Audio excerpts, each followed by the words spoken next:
Yes sir.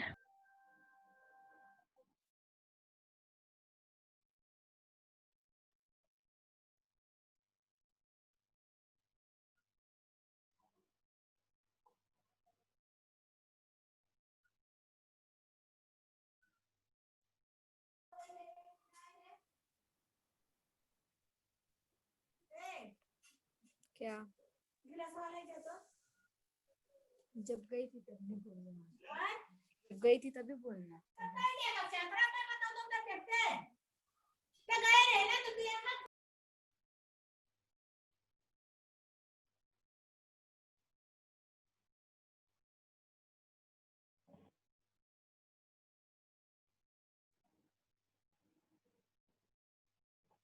Okay, welcome back to our lesson electrostatics. कल क्या क्या स्टडी किए थे, थोड़ा सा रिवीजन। देखो, इलेक्ट्रिक पोटेंशियल फाइंड करना है अपने को। ध्यान से सुनो अब, और बीच में कोई भी कुछ एनोटेशन मत करो, ठीक है? Yes, electric potential important term है, denoted by capital V, that we have to find. See, we have to calculate electric potential in three cases. First, electric potential due to point charge. Second, electric potential due to a dipole. And third, electric potential due to a system of charges. In three cases, we have to find electric potential denoted by V. So first case, electric potential due to a point charge. कल क्या क्या study की रहे सब आपको याद है? देखो, यहाँ छोटा सा पॉइंट है, इसके ऊपर एक चार्ज है प्लस क्यू। ये चार्ज की वजह से सराउंडिंग में रहेगा इलेक्ट्रिक फील्ड। यहाँ पर एक पॉइंट लेना है, ये पॉइंट पर V कितना रहेगा? Electric potential at a point, electric potential due to a point charge. ये पॉइंट चार्ज की वजह से यहाँ पर V कितना रहेगा वो अपने को फाइंड करना है। उसका क्या मेथड है? सी, लेट कमास। देखो, फिगर बनी हुई है, right? One figure is drawn, figure 8.6. It shows A point charge plus Q located at point O. देखो, एक फिगर है, ये डायग्राम दिख रही है आपके स्क्रीन पर, आपके सामने। तो ये डायग्राम में यहाँ पर देखो, यहाँ पर एक पॉइंट है, पॉइंट O, वहां पर एक प्लस Q ऐसा पॉजिटिव चार्ज रखा हुआ है। Figure shows A point charge plus Q located at point O. We need to determine its potential at point A at a distance r from it, at distance r from it. देखो, same diagram इधर बताता मैं। ये point है O, point O पर एक charge रखा हुआ है, ये प्लस Q। उससे देखो r इतने डिस्टेंस पर एक पॉइंट है, पॉइंट A, तो यहाँ पर V कितना रहेगा? We need to determine its potential at point A, which is at distance r from O. ऐसा अपना ये फर्स्ट पॉइंट है, फर्स्ट एप्लीकेशन है electric potential due to a point charge. देखो डायग्राम में point O plus Q, point A इधर है, ये पॉइंट A डिस्टेंस r पर है। अब ये पोटेंशियल निकालने की मेथड सुनो ध्यान से, सेम मेथड तीनों जगह यूज करने की। एक यूनिट पॉजिटिव चार्ज इंफिनिटी से यहाँ लाना है अपने को पॉइंट A पर। Bring a unit positive charge from infinity two point A। उसके लिए जो वर्क डन है, that work done is called electric potential. अब ये कैसा फाइंड करेंगे? देखो, सी, as seen above, the electric potential at a point A is the amount of work done per unit positive charge, which is displaced from infinity to point A. Infinity से point A पर लाना unit positive charge, उसके लिए एक method है, देखो यहाँ पर एक पॉइंट है M which is at distance x from point O। एक यूनिट पॉजिटिव चार्ज रखा हुआ है, यहाँ पर यूनिट पॉजिटिव चार्ज रखा हुआ है पॉइंट M पर। तो ये पॉजिटिव चार्ज दोनों के बीच में रहेगा force of repulsion according to Coulomb. This force of repulsion is how much?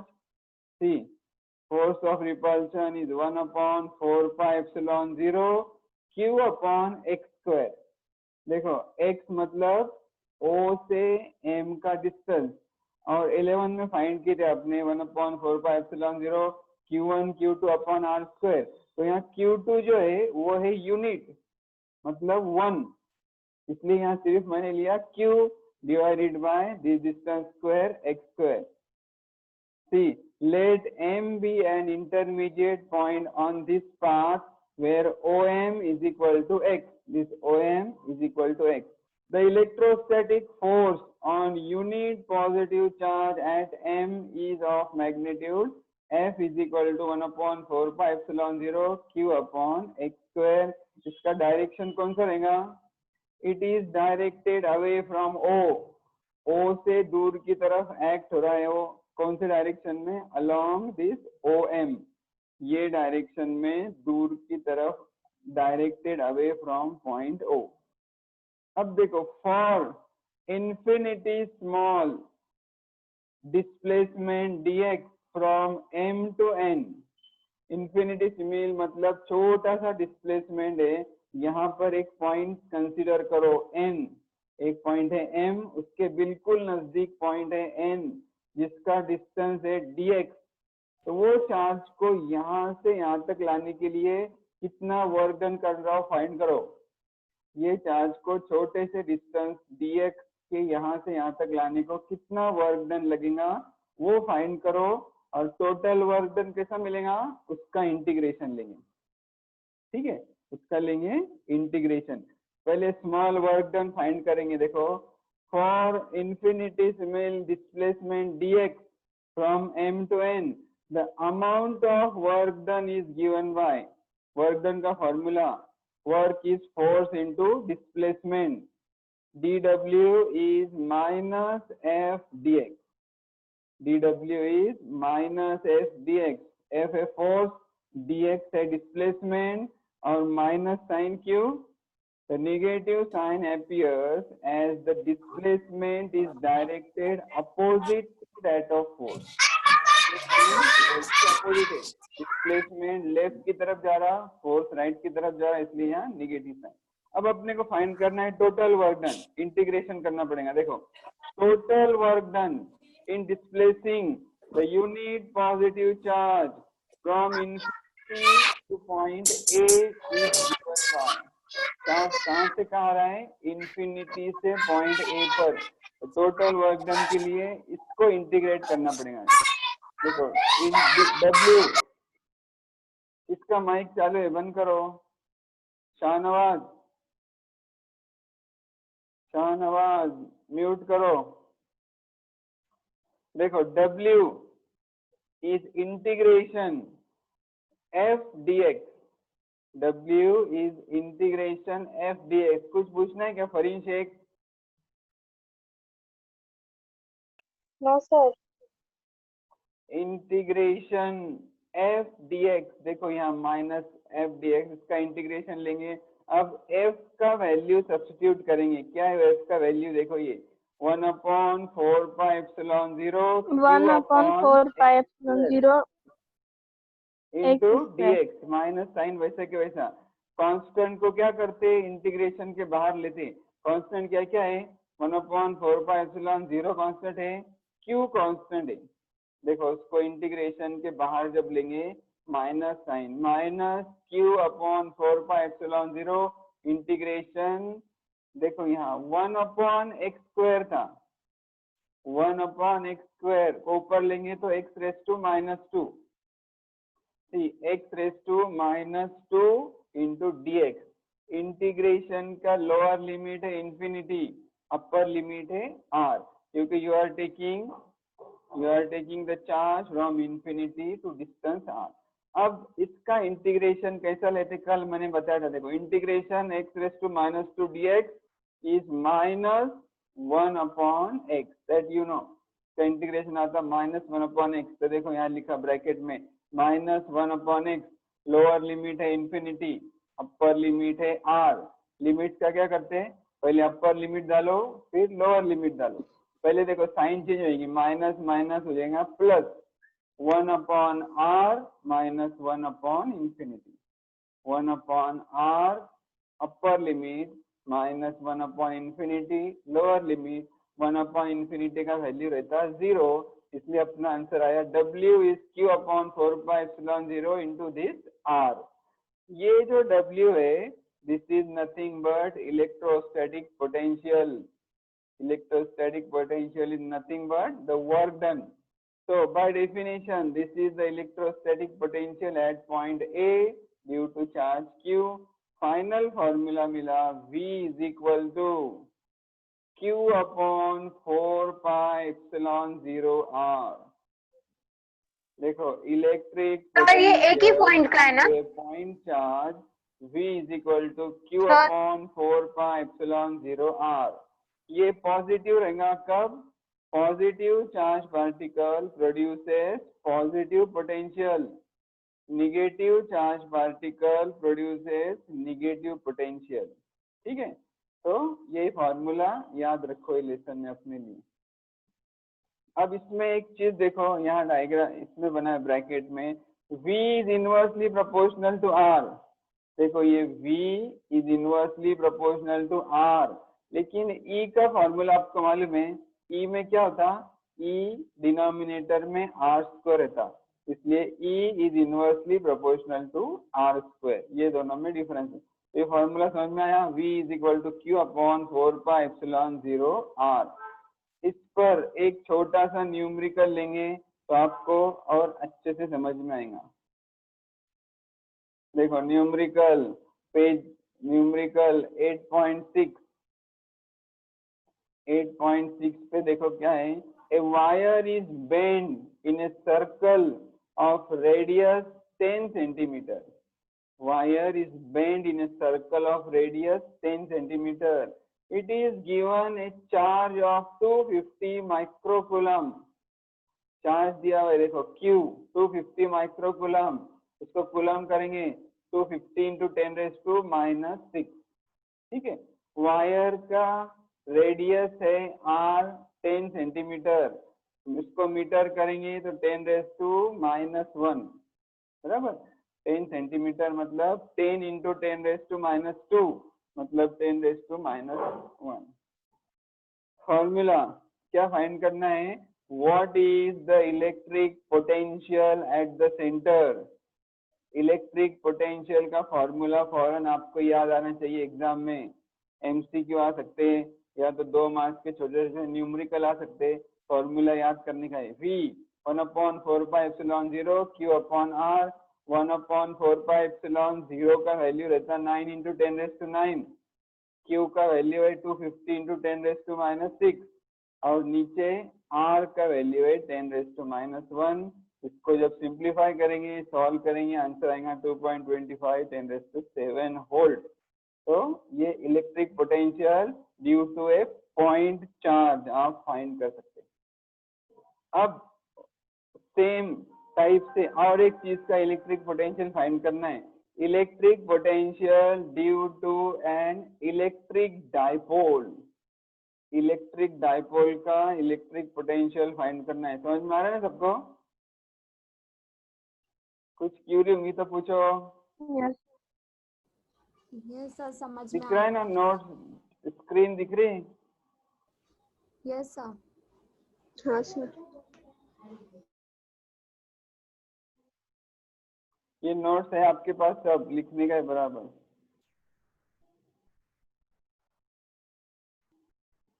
चलो इसमें से आपको बताता फिर, और दोनों में से आपको देखने की आदत है. नोट्स आप अपने निकालो या तो ये यूज करो. देखो इधर question, obtain an expression for electric potential due to an electric dipole अब ये इलेक्ट्रिक डाइपोल क्या रहता, ये आपने 11 में पढ़े थे। इधर ध्यान से देखो, यहाँ डायग्राम देखो, या तो मेरी पेंसिल दिख रही ना, उसमें देखो। पॉइंट ए इधर है, पॉइंट बी इधर है, दो पॉइंट है। पॉइंट ए पर रखा हुआ है plus Q charge, point B पर रखा हुआ है minus Q charge. Point A और बी के बीच में डिस्टेंस है L प्लस L, 2L। देखो ये डाइपोल, इलेक्ट्रिक डाइपोल, डाई मतलब DI, डाई मतलब दो, die means to.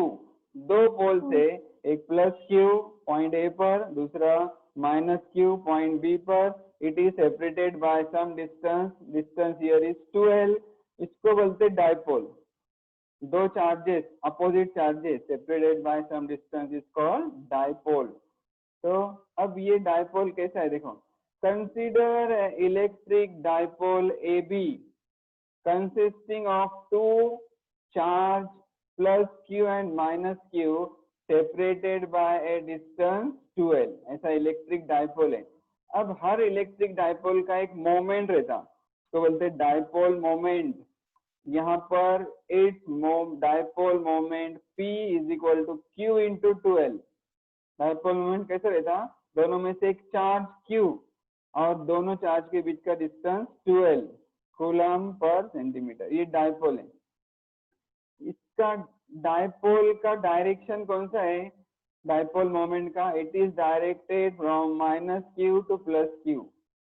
Okay, the line joining the centres of the two charges is called dipole axis. देखो दोनों को ज्वाइन करने वाली लाइन ए बी को बोलते हैं डाइपोल का एक्सिस। ओ है डाइपोल का सेंटर। अगर एक ऐसी परपेंडिकुलर लाइन बनाया मैंने, ओ में से पास होने वाली परपेंडिकुलर लाइन अगर बनाया, तो वो लाइन को बोलते हैं इक्वेटर। देखो a line, a straight line drawn perpendicular to the axis and passing through center O of the dipole is called equator of the dipole। अब ये डाइपोल आपको समझ में आया, ए बी एक डाइपोल है। डाइपोल के सेंटर O से, ध्यान से देखो, R इतने डिस्टेंस पर एक पॉइंट C है। Point C is at distance R from centre O। तो ये जो पॉइंट C है, ये पॉइंट C के ऊपर डाइपोल की वजह से कितना पोटेंशियल जनरेट होगा वो फाइंड करना है। पॉइंट सी पर डाइपोल की वजह से कितना इलेक्ट्रिक पोटेंशियल रहेगा। फिर एक बार देखो, obtain an expression for electric potential due to an electric dipole. Dipole की वजह से यहाँ पोटेंशियल फाइंड करना है पॉइंट सी पर। अब पॉइंट सी कैसा है देखो, point C as at distance R1 from plus Q।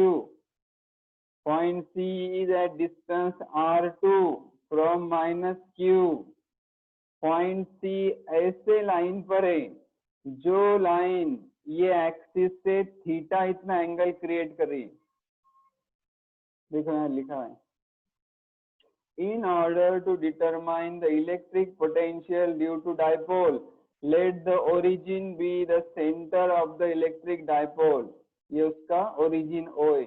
Late C be any point near the electric dipole at a distance R from center O and incline at an angle theta with the axis of the dipole। Distance ये R है और ऐसी line पर है जो line axis से theta इतना angle बना रही।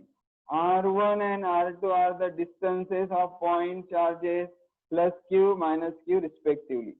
ठीक है, R1 Q से ये डिस्टेंस है और C से भी डिस्टेंस है R2। तो अब फाइंड करने के लिए ध्यान से देखो, यहाँ पर C पर पोटेंशियल फाइंड करो प्लस Q की वजह से, फिर C पर पोटेंशियल फाइंड करो माइनस Q की वजह से, फिर दोनों का टोटल लो।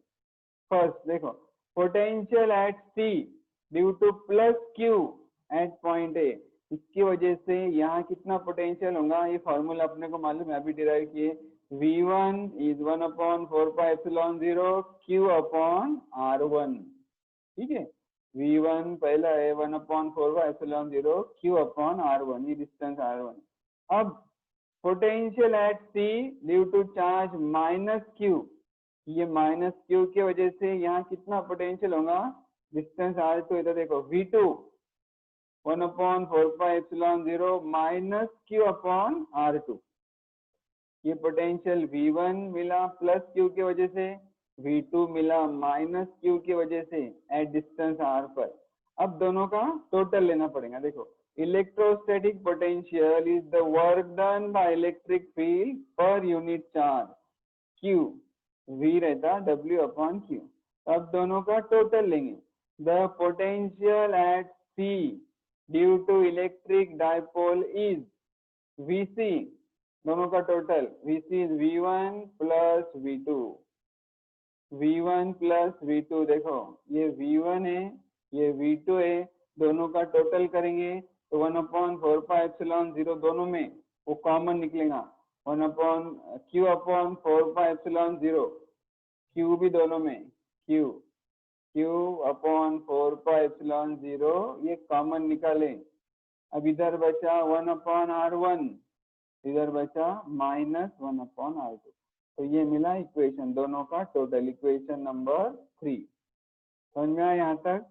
अब इसको सिंप्लीफाई करना है, ध्यान से देखो कैसा सिंप्लीफाई करना है। By geometry R1 square is R square plus L square minus 2RL cos theta. Diagram में ध्यान से देखो, ये बताता मैं कैसा है। देखो फिर एक बार डायग्राम देखो, ये डिस्टेंस है L, पेंसिल में देखो, ये डिस्टेंस है L, C से O डिस्टेंस है R, ठीक है, C से A डिस्टेंस है R1, C से B डिस्टेंस है R2, यहाँ से यहाँ एक परपेंडिकुलर बना हुआ है, एक परपेंडिकुलर इधर बनाया हुआ है, और इसको आगे बढ़ा के एक परपेंडिकुलर इधर बनाया हुआ है, ये एंगल है थीटा, ये एंगल भी रहेगा थीटा। अब ये एंगल है थीटा, इसका जब मैं लूंगा साइन थीटा, इसका साइन थीटा लेंगे तो sine theta is opposite side upon hypotenuse, opposite side upon L, तो अपोजिट साइड आएंगी L साइन थीटा, ये साइड रहेगा L साइन थीटा, वैसा ये साइड भी रहेगा L साइन थीटा, ये L साइन थीटा, ये क्या आएगा, सर एक बार फिर से एक्सप्लेन करो ना। L cos थीटा, ये आएगा L cos थीटा। क्या हो गया? L sin थीटा का फिर से एक्सप्लेन करो ना। अरे बच्चों 8वीं का ये देखो, ये A, ये B, ये C, ये L, ठीक है, ये थीटा, इतना दिया हुआ है। यहाँ मैं लूंगा साइन थीटा, कौन पूछ रहा वो, सिमिन, 8वीं में ना, sine theta is opposite side AB divided by, बोलो AC। Good, AC। तो AB जो है, AB क्या आएगा बोलो, L साइन थीटा,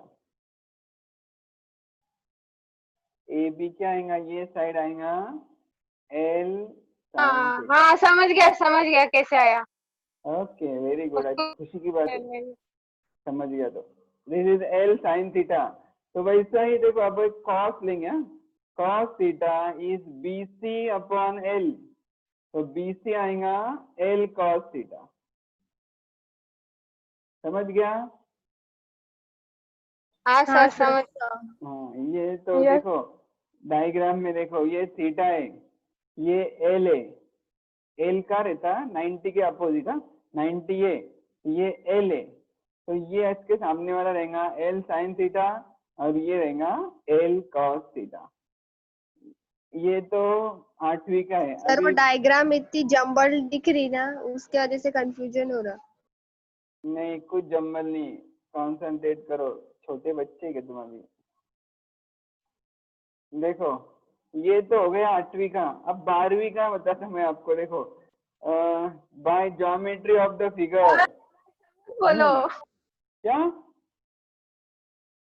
नहीं, ऐसा मत बोलो ना सर, 8वीं के बच्चे। हाँ नहीं नहीं ऐसा कुछ नहीं है, इधर सुनो। R1 square R Yes, square plus L square minus 2RL cos theta, ये कहाँ से आया बोलेगा कि कोई?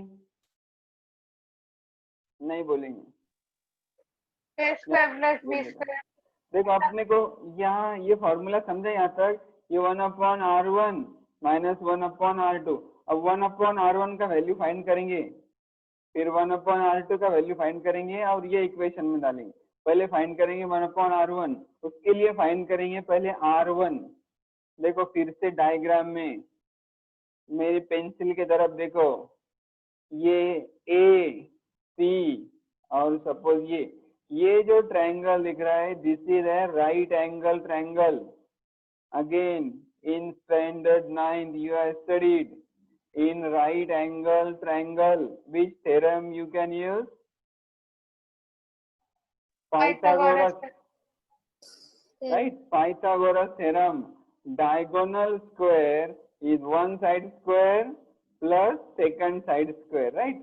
देखो यहाँ लिखता मैं रफ में, ये जो ट्रायंगल दिख रहा है इसका डायगोनल है R1, उसका square R1 square is equal to, first side है क्या है L sin थीटा, उसका square L square sin square theta. ये इतना समझाने की जरूरत नहीं थी, समझ जाते, लेकिन जब आपको समझा देता। First side square is L square sin square theta plus second side square. अब ध्यान से देखो, C से O तक डिस्टेंस है R, लेकिन अपने को सिर्फ इतना चाहिए, सिर्फ इतना चाहिए। मतलब क्या, कैसा मिलेगा? R में से ये माइनस करना पड़ेगा, R में से minus R minus L cos theta. देखो लिखता R minus L cos theta is equal to, देखो L square sine square theta plus, बोलो आप सिमिन A minus B bracket square, A A minus square B bracket square square, B minus B square. Right. देखो R square minus 2RL cos theta, right, minus 2RL cos theta plus this B square मतलब L square cos square cos square theta. Theta, right. अब देखो दो term को मैं circle करता हूँ, L square cos square theta, L square sin square theta, दोनों में से L स्क्वायर कॉमन आएगा, ब्रैकेट में बचेगा sin square theta plus cos square theta, वो रहता 1। तो ये दोनों का आंसर आएगा L स्क्वायर, देखना लिखा हुआ है L स्क्वायर। फिर क्या है R square minus 2RL cos theta, R1 square का क्या वैल्यू आया? देखो R1 square is R square plus L square minus 2RL cos theta. समझ आया? हाँ सर। हाँ ये हो गया फर्स्ट।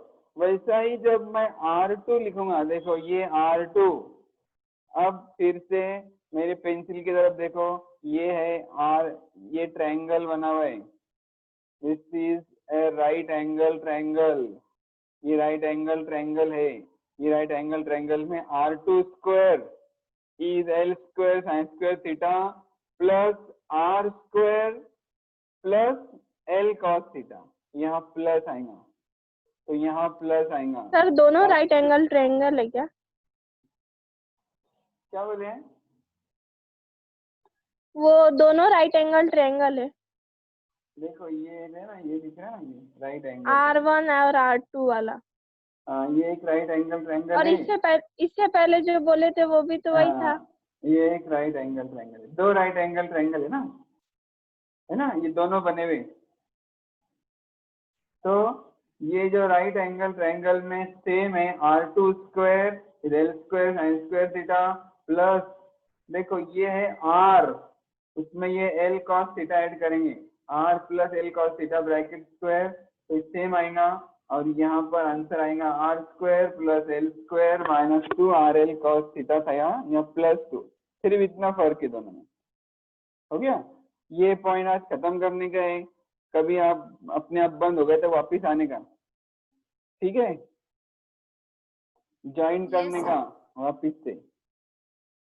अब सुनो इधर, R square plus L square minus 2 RL cos theta में कॉमन लेता मैं R स्क्वायर, इसमें से R स्क्वायर गया बचा 1, इसमें R स्क्वायर नहीं है इसलिए इसको डिवाइड करना पड़ेगा R स्क्वायर से, समझ रहे ना, ये आया 1, इसको डिवाइड करे L square upon R square, फिर ये टर्म में सिर्फ एक R है, मैंने बाहर लिया R स्क्वायर, तो एक R से डिवाइड करना पड़ेगा। देखो 2L cos theta upon R, ये मिला फर्स्ट ब्रैकेट, ये इसमें से भी R स्क्वायर जब कॉमन लेंगे ब्रैकेट में बचेगा 1 plus L square upon R square, यहाँ पर गलती से प्लस, यह साइन थोड़ा सा रॉन्ग है, यहाँ आएगा प्लस, ठीक है ना, plus 2L upon R into cos theta, ऐसे दो ब्रैकेट मिले अपने को। अब आगे सुनो, चलिए रब करता हूँ मेरे को। Farin Sheikh has entered the waiting room. Very good. Farin Sheikh कहाँ चले गए थे?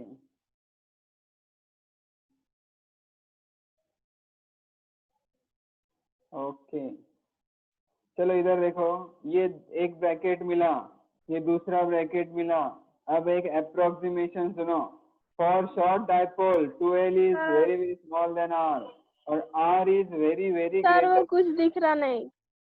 देखो इधर, ये है R, ये है L, ये डाइपोल बहुत छोटा रहता, डाइपोल बहुत छोटा रहता, शॉर्ट रहता, समझने के लिए इतना बड़ा बना हुआ है, मतलब L बहुत छोटा है कंपेयर टू R, तो कैसा लिखते हैं, R is very very greater than L, अगर ऐसा है तो L upon R is small, numerator छोटा है डिनोमिनेटर बहुत बड़ा है, तो ये रेशियो वो स्मॉल रहेगा, और उसका स्क्वायर करेंगे तो और स्मॉल आएगा।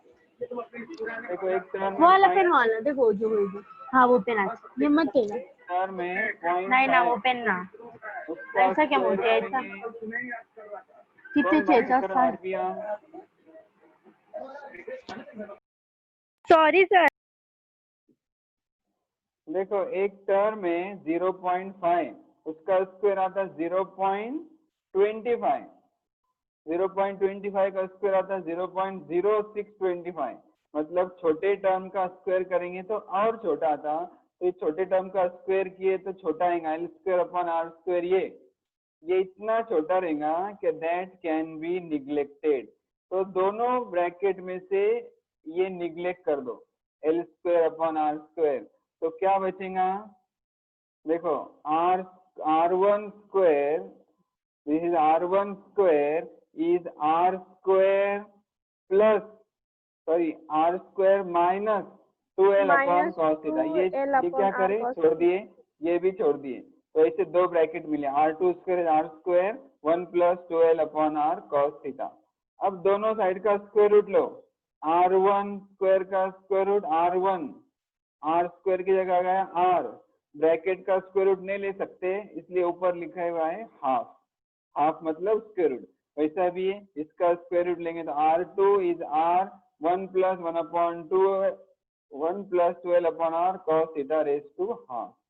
अपने को क्या फाइंड करना था, 1/R1, यहाँ मिला R1, अपने को चाहिए था 1/R2, यहाँ मिला R2, तो रेसिप्रोकल लो, देखो रेसिप्रोकल लेंगे 1/R1, तो ये नीचे आ जाएगा 1/R, और ये जो है ब्रैकेट रेस टू हाफ है, ब्रैकेट रेस टू जाएगा -12. 1/R1 is 1/R, 1 minus 12/R cos theta raised to half. 1/R2 is 1/R, 1 plus 12/R cos raised to 1/2. यहाँ तक. इसके आगे आगे 15 मिनट और लेने वाला मैं, इसके बाद और 15 मिनट लेने वाला है. वापिस से ज्वाइन करो. Yes sir. स्टूडेंट, हाँ सर. ठीक है, और ज्वाइन करो. चलो. ओके.